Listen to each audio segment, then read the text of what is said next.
Hey, welcome back to More Than Rivals, the show where we bring you more rivals. This week we have Menderbugg and Gary here on the podcast. Do you guys want to tell us a little about yourselves? Yeah, hi. My name's Menderbugg. We do our channel Wrong Tree that we run our weekly show. It's kind of similar to this. It's called the Dashback, where we recap sort of the more esports side of things, as well as like the meta game and where it's at. We also do some analysis videos. I just did an interview with Zeus to Goose, which is up sick. now. Do you want to check that out? That's what we do. Yeah, but this week we have EVO coming up super soon, so I wanted to get you guys on the podcast because I know y'all are really tapped into the competitive scene, and y'all are a bit more analytic than most people, even more than me. And I was curious, like, what are y'all looking forward to about EVO the most? Like, do y'all think there's going to be anything crazy at the event, like upset-wise or bracket-wise? Yeah. The thing about EVO that's the most exciting to me is that it's the most stacked event we've had in terms of the caliber of competition. If you just like look at the top 24 and you see like who's going out at like 17th and stuff, it's unreal. The quality of play we have. We've of course got Plup returning, Spargo's playing, Cake, Marlin, but then you got like Ion, Sophie. It's just so good. It's so stacked. We get players from all around North America. It's just there's so many exciting matchups. Yeah, I agree with that. I also think that like it needs to be emphasized. This is not a lot of people thinking that this will be like summer Genesis of the summer, so to speak. Genesis 2. I don't know, like because Genesis is the other really big one for the esports scene, and this I think is a lot crazier than Genesis in terms of like the level of talent at the top and people who are capable of really making these upset happen. Because like if we go to like our de facto number one right now, it's Cake Assault, and at Genesis there was not really a lot in Cake's way up until he got to Plup. But here, to qualify for winners top 8, he's got to play Ion, who we've been keeping a pulse, has kind of been low-key, not really popping out too much, but is one of the stronger competitors here for sure, piloting a really, really broken character right now, I think a lot of people think. So yeah. I think the upset potential, it is ripe. It is absolutely ripe. Pools, I think pools, right? Let me take a look at the bracket. Yeah. I mean, there's so many things that could go so many ways. Like I'm seeing Hyperflame ZB. Right? Hyperflame could Hyperflame could just win that. He could straight up just win that. It's just incredibly winnable. Let's see. I think like LPs can take it over Zeus to Goose and loses round 2. I mean, those are both top players. Yeah. But like by seeding, it is technically an upset. I think Dakbo could go pretty deep. Right now, the projected seeding has him losing to Stro, but I think he can make top 8. Yeah, I like, because whenever I look at the players who are like in top 24 or top 32 that are not seeded to hit top 8, he definitely stands out to me as someone who could very easily top 8. I also think B-Bats is in there. I see B-Bats not seeded in to make top 8, which kind of like I'm like, what? He does come in through losers. Yeah, go through winners, but I think he could go through winners. Yeah, it has B-Bats versus Spargo. So unless Spargo gets upset, I'm not sure if B-Bats wins that. But B-Bats has been playing really, really well. So like, I feel like if there's one player where it's like they could just win it all, right, and they're not in the top 8, I feel like I would put my money on B-Bats. We did some predictions of our own, and I had B-Bats getting 3rd. Yeah, as a bit of a bold prediction. I just think he's in such good form right now. He's definitely could be one of the favorites to take it. No, he's by far one of the favorites, but one of the favorite upsets. Yeah, definitely to go a little bit further. I think that B-Bats, in terms of Spargo, I don't know. I'm incredibly high up on Spargo. I believe I have Spargo getting 2nd in my Preds.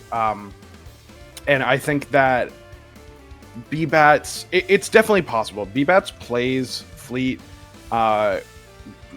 the most different, I think, out of all the top fleets. If you think about like Mystery Soul, B-Bats, Keeb, Sealder. Like Sealder and Mystery Soul play pretty similar. They play these like trap zoning fleets, and BBATS plays a lot like Melee Peach, where we're abusing the frame data, we're abusing the aerials up in the face. I don't see any other player really diving in like that, and I think that that type of aggression could potentially be something that Spargo has no way of like thoroughly practicing for.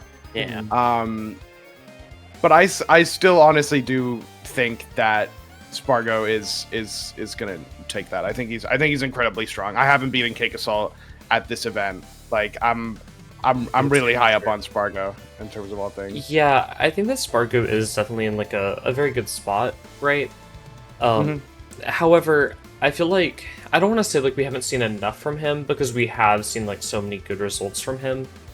But we've also seen like more from other people sometimes. Like, Yeah. I feel like, Right. especially with like the online events that BBATS has like done so well in, like the RCS majors, and I know people will be like, oh well, those are like online, but it's like BBATS is still like beating all these top players like super cleanly, which is something, you know. But really got second at Combo Breaker after taking a set off Cake. So he's got the in-person results, and I think he's really hitting his peak right now. And I don't think we can really discredit it for being online. And I think Spargo also has enough recent results to where like, okay, he's serious, and there's no ultimate at this event. There's no ultimate at EVO, so he's solely focused on rivals. Yeah. So I think so. It's just interesting to think like if I could do a little bit of segueing, because you're talking about how there's not much, like there are people more known quantities than Spargo, and I do agree with that. He definitely is. He picks his tournaments that he's going to enter. He's not like he plays a lot of ranked. He doesn't really enter all of the crazy online weeklies or whatever. But in terms of unknown quantities, one of the players that is gunning for the first place finish is Plup, who I would love to talk about, because he is won Genesis through winners, so no one's beat him yet. And like it is piloting a character that I think in this metagame right now is pretty universally accepted to be at least top 3, if not number 1, which I think I believe. Yeah, Maple's I think Maple's number 1 as well. she's somewhere up there, yeah, for sure. But I'm kind of confused about the seeding here, because I see that Cake Assault is seated above Plup. Yeah, Cake hasn't beaten Plup to my knowledge. So I do wonder, like, weird. In my mind, I'm kind of like, I feel like Plup either just like wins it, or Plup like bombs out like pretty early. Like it's either like Plup has stayed practice. well, that's not possible. I think he's gonna win it. Then I think you have to think he's gonna win those it. two. I don't know if he's guaranteed to win it. Because obviously Cake hasn't beat Plup in bracket, because Plup's only entered one bracket, and that was like 5. No one's beaten Plup in bracket. Ago. Yeah. But Cake Assault has. We've seen Cake improve so much from his Genesis form, and like win and get wins over the best of the best besides Plup, and we just haven't seen that from Plup. So I think it makes sense that Cake is seeded in 1, Plup's 2. Yeah. And I think there are probably a couple players that could conceivably beat Plup, although this is just speculation. We know some people have played friendlies against Plup. People played them in ranked. On the latest episode of Cast or Curse, to shout out yet another podcast, Zeke was talking about how they said there's a few players that I think if Plup runs into, he won't be able to beat. And the only player that really came to mind is Cake Assault, because I feel like Cake Assault has the ability, to download his opponent and make the adaptations in game, and also if they I don't think they would. There's no way they would play before like top 8 day. No, definitely not. But if he gets to watch Plup, he gets to download a little more, now that he's more of a known quantity than he was at Genesis, but not that much more. I think Cake Assault would be favored if he plays Plup. I have a question. Sure. Did Zeke really use that language that Plup would not be able to beat Cake Assault? We never said any player explicitly. Insane. I think it was more along the lines of there's not a player. There are a couple players that Plup would have a lot of trouble playing against. That makes sense, yeah.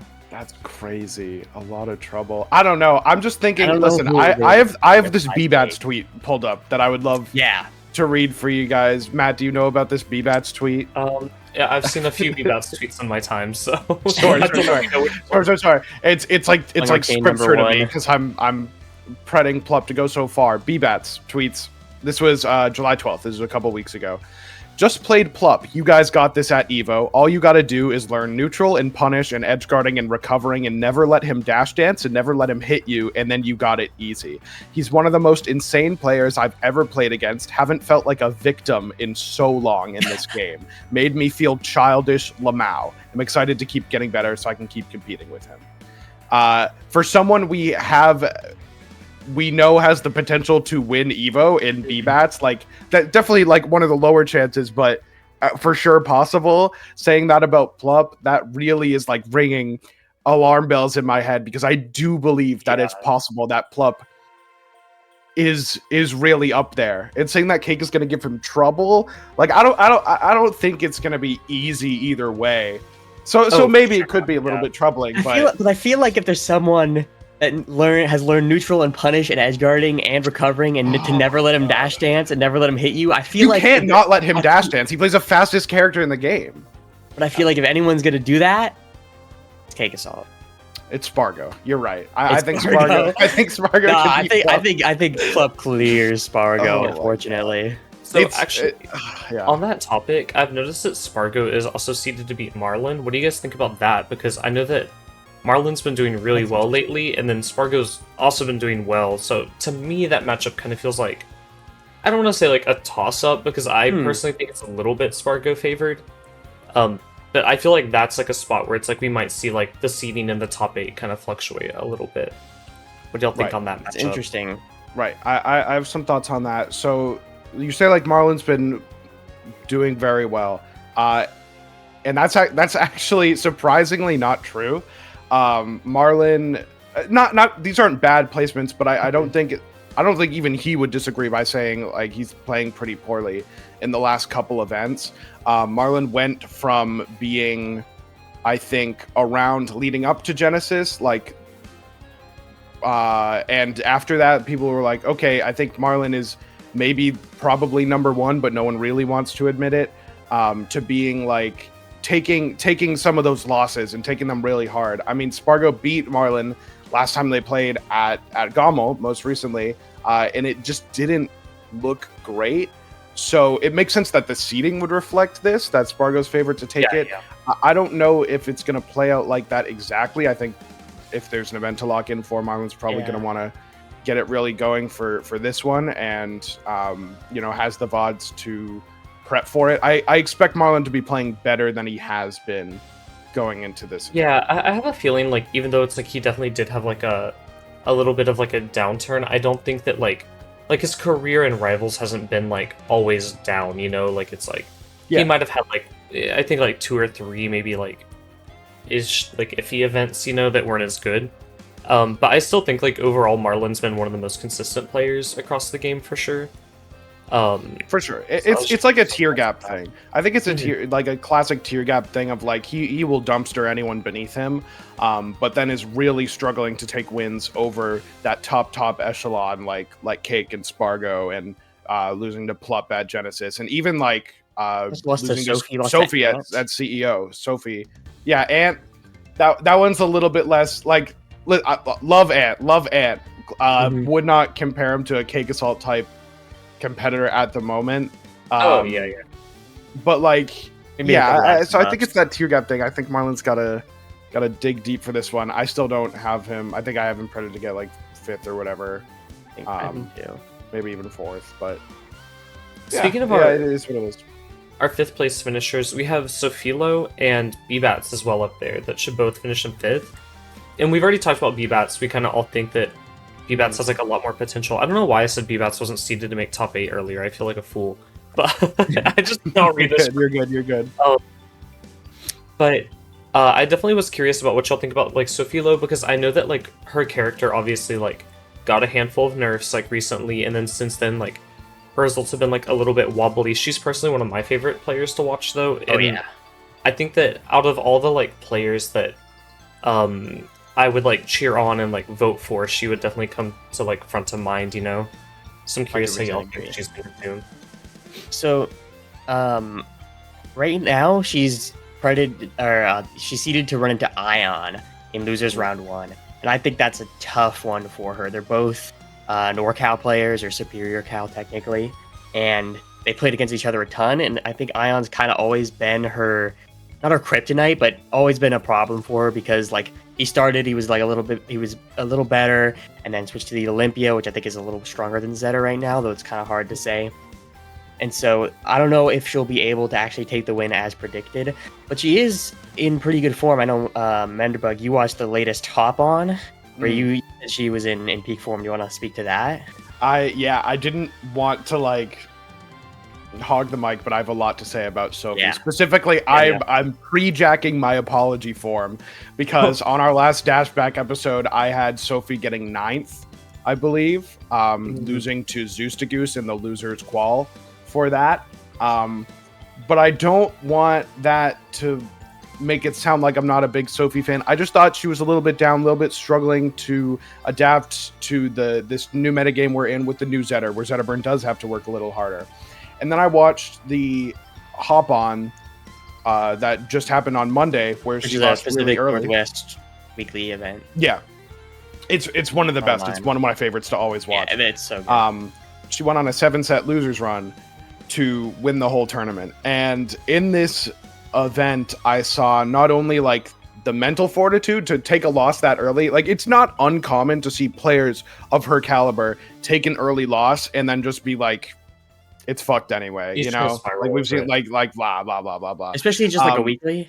Yeah, especially in just like a weekly like that leading up to EVO. Like, but I think what I saw in her sets was nothing short of the best I've ever seen her play. And it's something I wasn't expecting. She's making a lot of meta adaptations. I'm seeing her implementations of Shine because of the new auto floor hug and how easy it is and how common it is to be able to floor hug and punish Shine. She's implementing a lot of Shine down strong into just like her punish on whiff and stuff like that. And it's something that absolutely eats floor hug, because if you're holding down, then like it is true and you will die to it.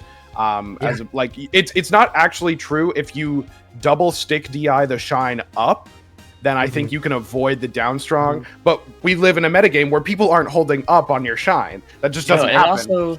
It also covers things like Om's attack, which used to just be able to auto floor hug Shine no matter what. But now it'll send into knockdown eventually, and the down strong does a way better job of covering that than an up strong does. Yeah, absolutely. I thought that was a really great adaptation. I'm seeing her ledge game is really super polished right now. Something that's going under the radar in terms of meta development is how people are using the wall, dropping off of ledge with Z, doing a Z drop, and then wall jumping to be able to go out off the stage while facing forward, so you can threaten stuff like forward airs, which tend to be a lot more broken than back airs, depending on the character. But for Zeta Burn, that's absolutely the case. So I'm seeing a lot of stuff like drop ledge, Shine, back air, wall jump, forward air, or down air, like way more consistently than I used to see. I think she's got that on point.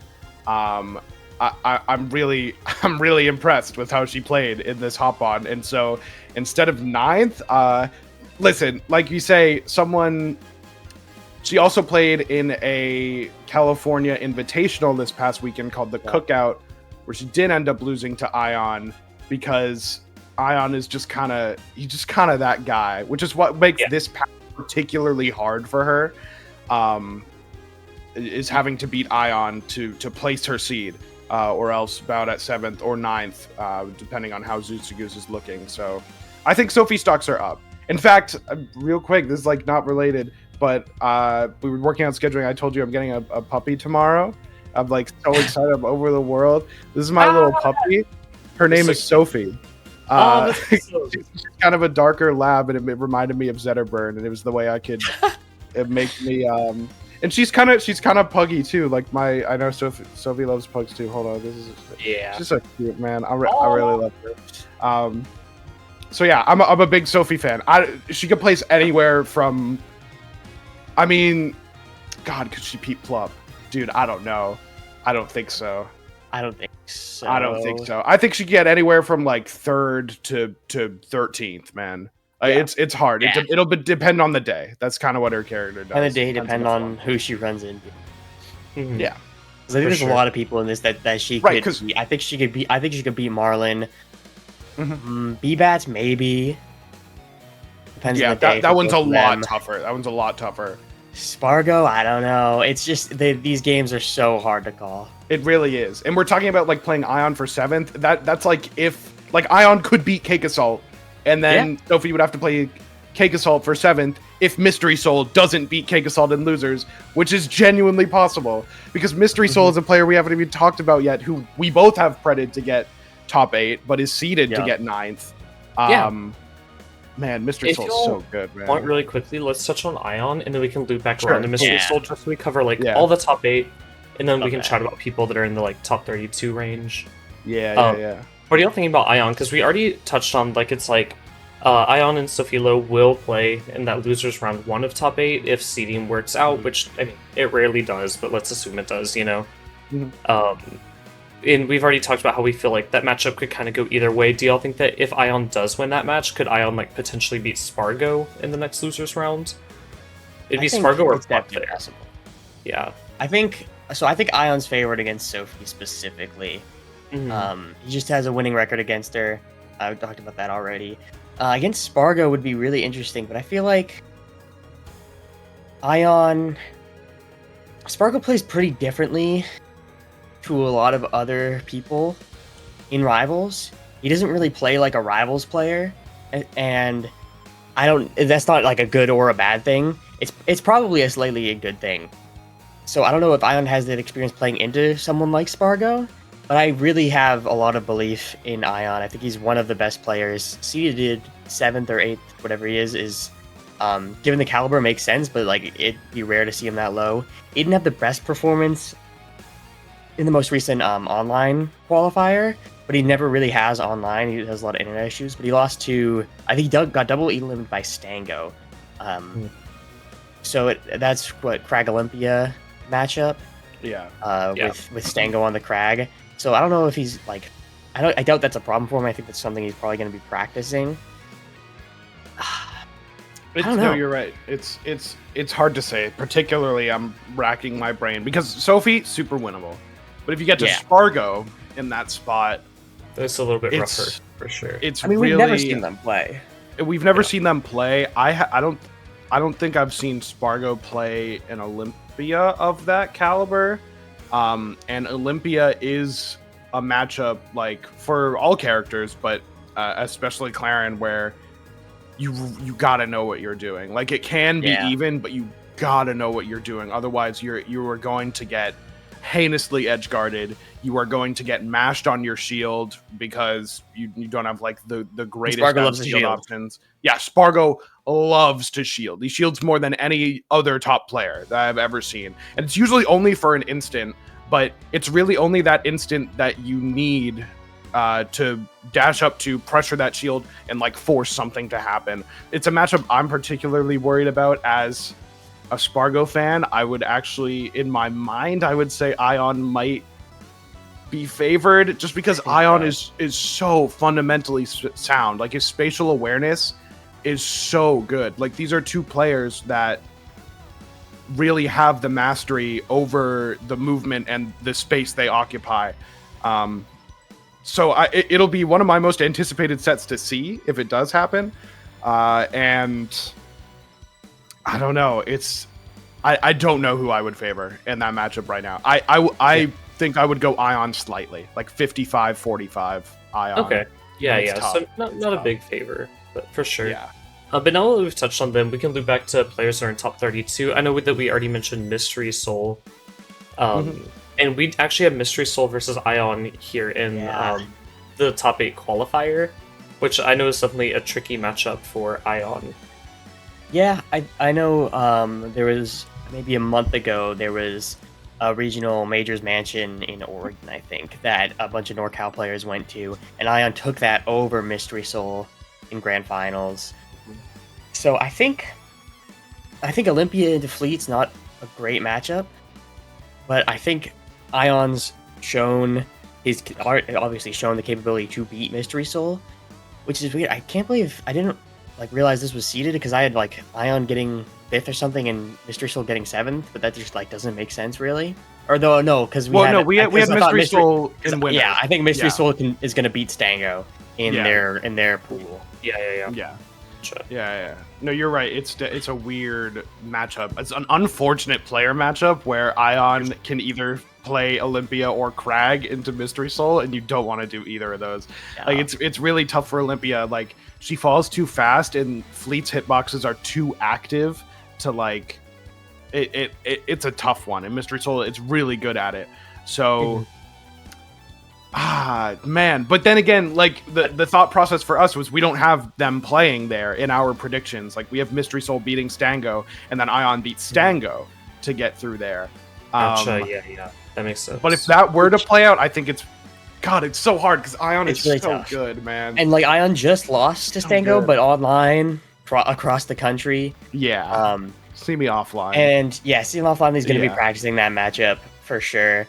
But I mean, if we want to talk about Stango as well, also predicted to get 9th in the seeding. Or no, 7th, beating ZB. Right? Yeah. I think Stango is also a phenomenal player, and finally, like, reaching a form we haven't really seen him in since Genesis, where he got 3rd. Mm-hmm. I think Stango, now finding his form not on the Zetterburn, but dual maining Crag Olympia, I think is a pretty good combination. Unless you go against Fleet, because like I think there's plenty of matchups where you're like, okay, go Olympia here, go Crag here, and I think it has a lot of coverage, especially like Crag into Claren, for example. I think is really good. Yeah. But if you're going against Fleet, which he's seeded to play against Mystery Soul, I don't think he will be able to take it. I think Mystery Soul is honestly he's seeded 10th. I think is honestly a little low. I think he's one of the best players. He hasn't played in a ton recently. And nothing big recently. I think the last major was Battle of BC, in March. Yeah. But I think Mystery Soul is one of the best Fleet players. Plays very different to B-Bats, and I think Mystery Soul is favored against Stango despite the seeding. Yeah, I definitely think like looking at all the people who like aren't in top 8. I know that I said this earlier about B-Bats, and then I was lying because B-Bats isn't top 8. But I do think like Mystery Soul does have a really good chance to like break into there, definitely out of the players I'm looking at here.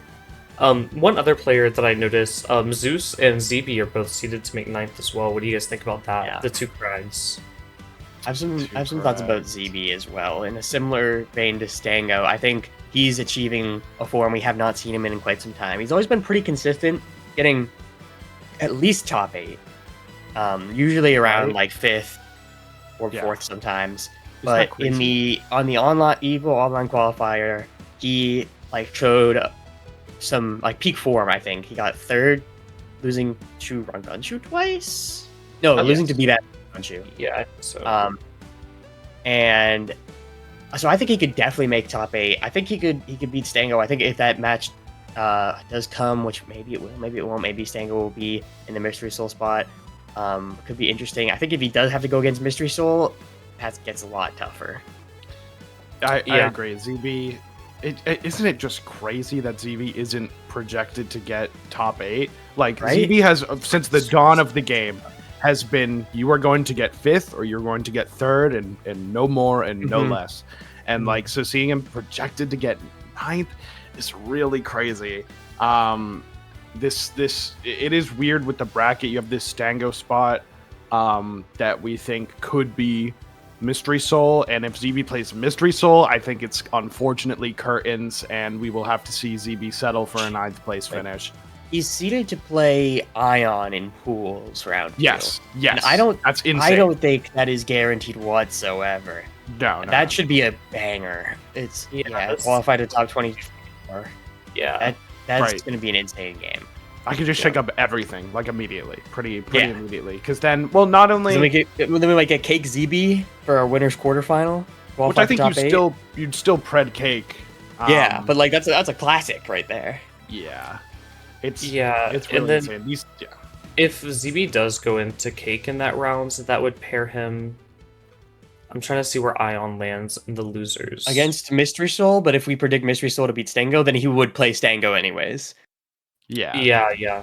So if those Interesting. upsets do happen, then he would play against Stango, which I think he might be favored. Stango is interesting because he hasn't favored the Ditto in either the Olympia or the Crag matchup.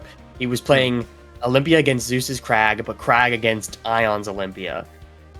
And so I imagine he'd go Olympia again against ZB, which I think against ZB, like, you're not going to get it. We talked about earlier how Spargo would have to be ready for Ion's Olympia. Like, you have to be prepared for that to make it even. And I think ZB is well prepared for any Olympia shenanigans coming from Rivals 1. So that won't be a problem for him. And I don't know, in the Crag Ditto, if that does happen, that would also be really interesting. Yeah, for sure. I'm trying to look through bracket here. Is there any other players that you guys wanted to touch on, or any hot sets? I mean, let's talk about Zeus. Oh yeah, duh. I know that I Zeus. mentioned Zeus and Stevie at the same time, and Mhm. Right. I feel so goofy. What do you guys think about Zeus right now? So I did the interview with him recently, Mhm. and I was very curious to what his expectations were, because it's his first major. EVO's first a in-person crazy major, person. anyways. Yeah, he's played a lot of online brackets. He played in Dan's Wedding Bash against not the best competition.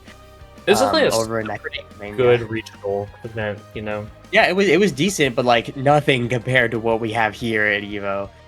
He's seeded to play into Sophie, into Elkies, into Hyperflame, and so what he told me was that he's like looking. He wants to get at least 33rd or make the top 32. I think is what he said. Oh, I think Because that's- like he doesn't want to put that pressure on, which I think makes a lot of sense for your first in-person major. I think is the right approach. So with that in mind, I don't know. He's not going to be gunning for this trophy like a lot of other people are, because it's EVO. You want to get the EVO trophy. You get because it's actually you get an actual trophy, as even though it's technically a extended lineup game still on stage. So he's not going to be gunning for it the same way a lot of these players are. And so he's seeded into Elkies and Hyperflame, Zetter and Maple respectively. And I think those aren't the best matchups for Crag, especially Maple. So he would have to beat out Elkies. Then he'd have to play into Sophie. It's projected to play in Sophie, and I think Sophie. They've gone a little back and forth. I think Zeus won in the monthly of Aether most recently, but like you were saying, Sophie's kind of in her peak form. So I don't have crazy high expectations. I know Menderbugg, you had him getting 7th, but I don't over Sophie. But I don't know. Do you still believe that? I do not believe that anymore. I think Sophie would kind of flatten him, given if they played today. It's tough because Zeus is a guy you never want to count out. He's a very unique player, has a lot in his little bag of secrets and tricks. But it's at the point where I haven't seen a performance from Zeus that honestly warrants me comfortably predding him over Hyperflame, who's seeded to play him in losers round 1 of top 24. Hyperflame, I'm pretty high up on Hyperflame. Yeah, I think he's really good right now. But it's like you can't say for certain. I think Zeus is favored. You can't say for certain about that. Wins that, predded to play Elkies. I don't know about that either. Like I do admire the mindset Zeus is going for here of not putting too much pressure. I think it's really healthy. I think it's a lot better even in the long run. And you can never tell anyone how to live your life, but until I see like that spark again of being able to beat comfortably Sophie, Cake, going these game 5s with Marlin like he used to, I just don't feel great about predding him any higher. Even though I had him getting 7th over Sophie, I was pretty low on Sophie, and that's not the case anymore. So definitely a competitor to watch, but not someone that I have very high expectations for anymore, which is how he wants it. So shout outs. Yeah. Good. I think he's definitely one of the players that I always like have an eye on, because not only is he like so positive about the game, but he's always like placing really, really well. Or he's placing like even if he's like not placing well, he's still placing like right below what most people would consider like a top placement, He seems like one of those players where it's like, I feel like one of these days he's just gonna have like a crazy run. I don't know if that'll be here necessarily. But yeah, I do agree with all that. Was there any other sets that like stood out to y'all though, as like ones y'all really want to see happen? Just a few. Do you want to talk about St. Pat? Yeah. All right. Let me shout out St. Pat because St. Pat. I think it was in the. Was it the Pride Power event that we commentated? I think it was. Yeah. That first St. Pat first got on my radar. He's a SoCal Crag player and it looked like so clean in so many things that I wouldn't expect from like a lower seeded player. But I have St. Pat as a bold, like a dark horse prediction. St. Pat getting 13th. I think he's 25th right now. Yeah. And he would have a difficult path. Honestly, I'm not sure it's going to happen because I think he would have to beat Gengar, which I think he definitely could. Yeah, he's seeded to play Gengar to qualify for top 24 in losers. Gengar, really good Clarin from Pacific Northwest. And I think he could definitely do that. I think it's a fairly decent matchup for Crag. He's also seeded to play Cake Assault, which I don't think he can do, unfortunately. But then going into top 24, they would then play Elkies, which... That's more rough. Maybe not. That's a rough draw. I really like Elkies. She's one of, as a Maple player, she's like my favorite to watch. Maybe tied with Envad, but Envad doesn't play enough. Yeah. And so, unless Elkies beats Spargo, which maybe. Probably not though. Probably would end up getting 17. Is that what that? Yeah, 17. But I would keep an eye on St. Pat, if even not for EVO, for future events, because that guy's good. He's the truth. Yeah, I jumped in a call with St. Pat the other day. I told him personally, I said, you can get 13th at EVO, but probably not further than that, and even 13th is a stretch, but you can do it. And he was like, oh, thank you. Like, I appreciate that. And I was like, so he's definitely... on the radar. Could definitely beat Gengar, could catch Elkies on a bad day. Someone that I'm looking out for is actually from the same pool that we haven't really talked about and no one really talks about is Maya. Maya is projected to get 25th, but I think we all know she's got a lot more in her than that. Is seeded to play Hyperflame for 25th, who, like I said, I'm high up on Hyperflame. I'm higher up on Maya. I think she could... Really? Yeah. Just I'm hop-on pilled. I've been watching so many hop-ons. She did look really good in the last one. She always looks great. So yeah, she got second actually to Sophie in the last one. But Maya is a player who I think has a really good path. I think could for sure beat Hyperflame. I think it's not a terrible matchup for Arcane.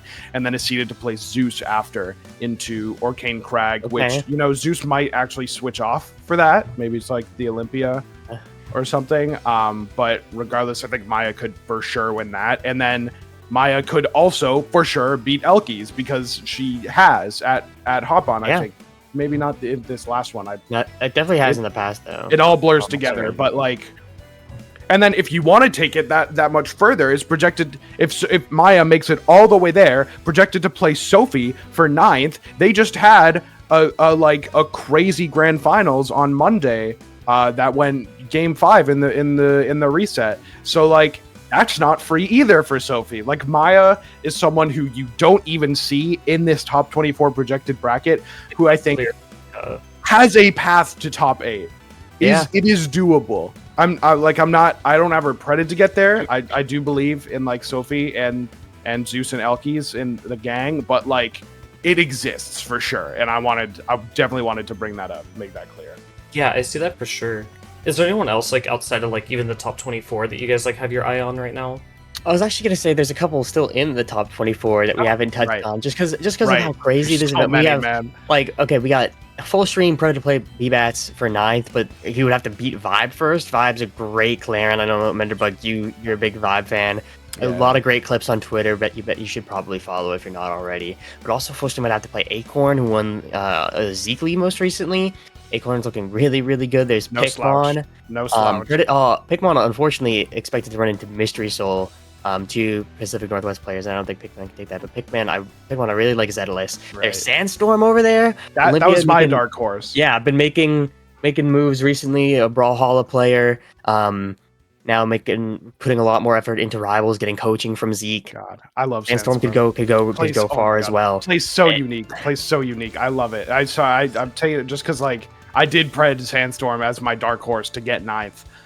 Beating out would have to beat what I think would be Stango for 17th, and then Pikmon for 13th, and then like probably losing to Ion in the Ditto or whatever. But even that is like doable. A lot of these players like Sandstorm, Pikmon, Acorn, Vibe, like Dakbo, these people who we see on the outside looking in are prime for upsets, because I think it is going to come down to how everyone is playing on the day. They could easily catch someone on a bad day while they're particularly playing great and just like flip the whole bracket on its head. But yeah, other than that, I think that's a pretty good overview of what's really going on. Is there anything else that stands out? Any last notes on the bracket before we hop into what we predict for the Aether team to announce at EVO? Because they've been really talking this for a good minute. They've had the little ARG. That's all I got in terms of games. Let's talk about the teasers, the ARG. I feel like this has been a really sick ARG, because like at the start, or I guess like all throughout it, right? It's been like very like quotes that you can't really pull a lot from. Like it's something like, "I'm so old and evil," ooh, you know, like it's like yeah. So it's been cool to see. Do y'all have like any predictions for what the next character will be? What do y'all think that we're getting? I haven't been too invested in all the decoding stuff. I got like a bit of an overview today watching the video from Soulbird guy, learning a bit about it. Yeah. So he predicted that it's not actually going to be a new character, but a new game mode. It's like sort of like these boss fights to like practice specific things in the game, the different mechanics. That would be really cool. I'm not sure if that's really where they're gonna go. What I would thinking, so sort of just based on vibes, is that it's going to be a brand new character. So they talked about how there's either going to have returning characters from other places in the Aether universe, from like dungeons or creatures, or just a totally new character. And I feel like we've gotten 3 returning fighters. You know, there's been Loxodon and Fleet added from dungeons and just lore, respectively. But I feel like we're primed to get a brand new character, and I'm feeling like something like Abyss coded, something really metallic, like from the depths of the Jules Vale mines or something like that. That's what I would really love to see. I think that could be really, really cool. I definitely, because in the most recent teaser they talked about like the character like vibrating or something, and they're like made of metal. And this is something that Badger Co. in the like little text box thing that they put out is like, they're looking to like use the like minerals for something. So I wonder if like we see like in Dungeons of Aether, I don't know if y'all played through it, but we see like Badger Co. creates like these like creatures, right, to like ward off people and protect their investments. So I wonder if this is like something that they created, like maybe it's not a natural rival, maybe it's like they reinforced, let's say they brought back a fossil and they put armor on it. Maybe like, I don't know if y'all are into Pokemon, but like Genesect, right? Where it's like an old fossil and it has like new armor on it. It might be something like that. I was thinking from the first few trailers, or for teasers, I was thinking it was Sylvanos, which I'm not sure if I'm thinking anymore. Not anymore, because like it wouldn't be Badger. Badger Co. wouldn't be in like the Etherean Forest. They're like Jules Vale. They're in that area. So I don't think Sylvanos as well. Yeah, way too metallic. I think from the first teasers, it was just talking about like an ancient like entity that like is born from rage, right? And I was like, oh, like it could be Sylvanos, right? But then with the more recent teasers, it's like, ooh, sorry, Sylvanos fans, he'll come out soon.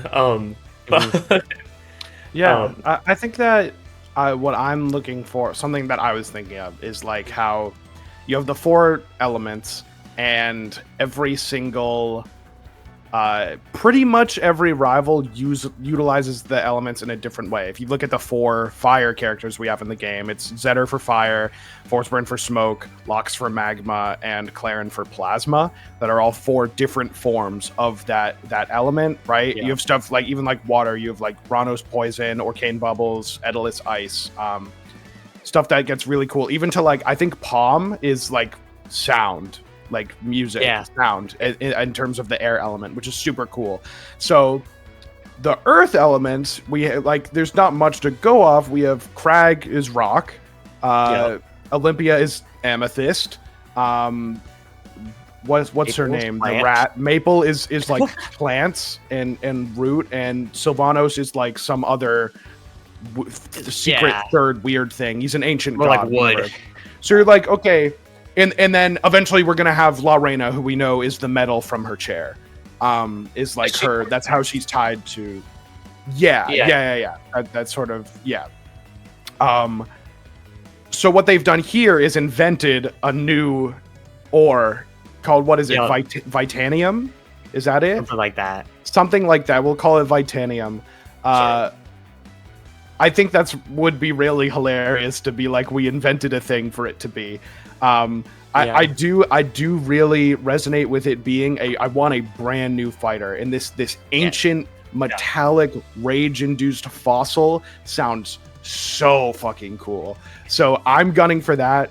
We saw Soulberg guy kind of teasing that it might be a new game mode, and I really loved everything they said in that video. My only problem is like I don't know, like dev time, development cycle. Like every time, I think Rivals is in. This is another reason that supports this, is in desperate need of something to do other than compete against other people. Because there's pretty much, I think there was a pretty large drop off in terms of the amount of players like gold and below playing the game, and there's almost no reason that I can find that they should be, really, at this point. It's like, no, boot up ranks. Yeah, you're gonna have a great time. It's gonna be so awesome, and it's gonna be enriching to your life. Or it's like, play our awesome arcade mode that is like, whatever. So Soulberg guy kind of pretting that there would be a new game mode. Keyword, I think, collaborative, that you'd be able to play with other people, where you defeat opponents and obtain Vitanium, and then maybe you get like a Badger Co title based on your contributions to the company. I think something like that would undoubtedly breathe new life into the game and get more people to play, especially if they pull it off right, which I do think they can.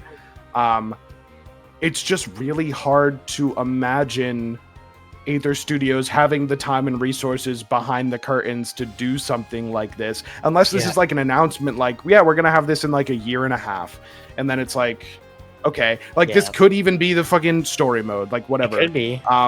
It's right. It's just, I don't think it'd make a ton of sense for it to be the story mode, because of just where the Rivals one story mode, as limited as it was, left off, or the like Rivals being sunken into the abyss. Right. But I think it would be really cool, and I love like how just they've done it with the Badger Co like taking over the Twitter account. I think it's really cool. And I love the idea of this, like, it would be really cool if in game, like, this very capitalistic sort of evil corporation comes in, and like you play this thing for them to get the Vitanium or whatever. I think it could be really fun. I think it'd definitely be like a good start maybe to a story mode where it's like almost like a prequel, right? Like you're seeing like how maybe this creature or how Badger Co is like interfering, right, with our rivals going out and like trying to like save things, right? And then you kind of get that idea.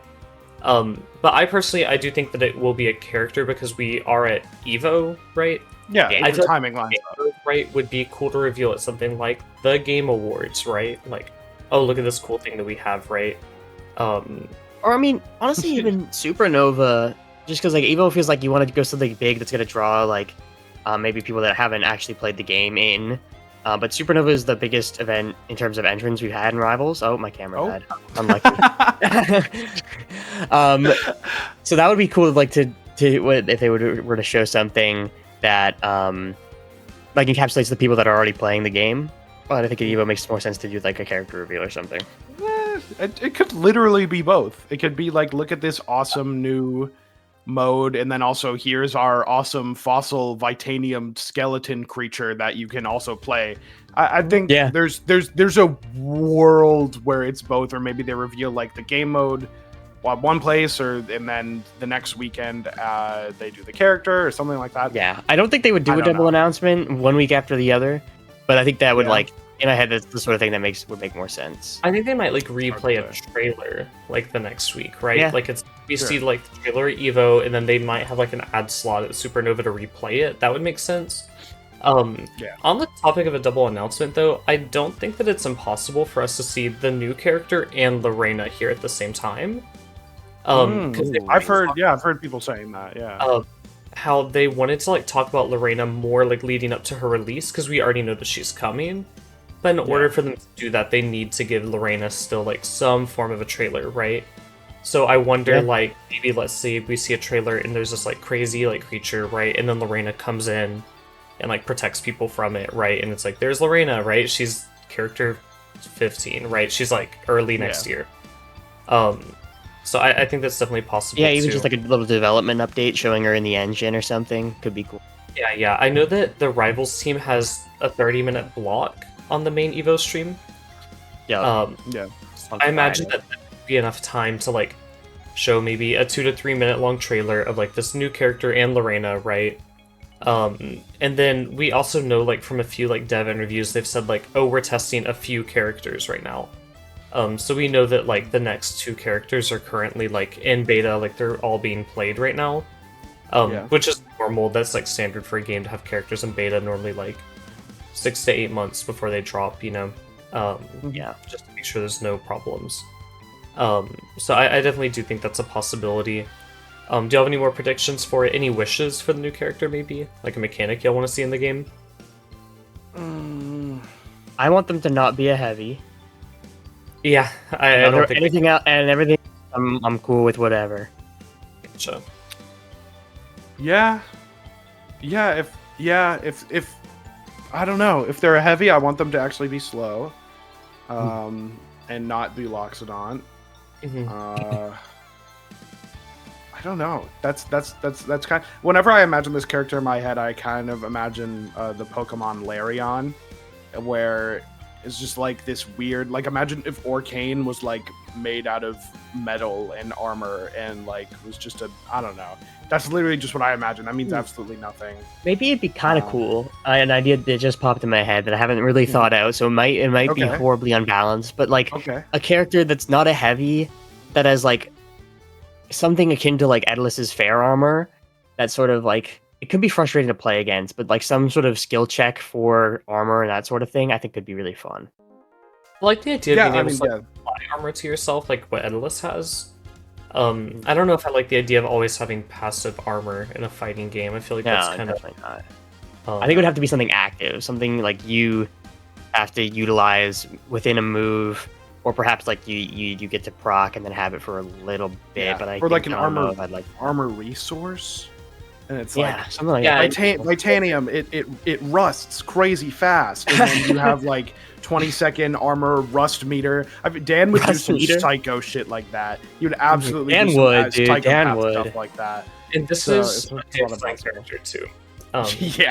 Okay, so definitely, something like that. Something like this, bro. Rust meter. Mark it down. Yeah. Rust meter. God. They make earth tremors. They force screen shake, and it's like, oh my god. They make your controller vibrate, even if it doesn't have rumble. Yeah. Some ancient technology.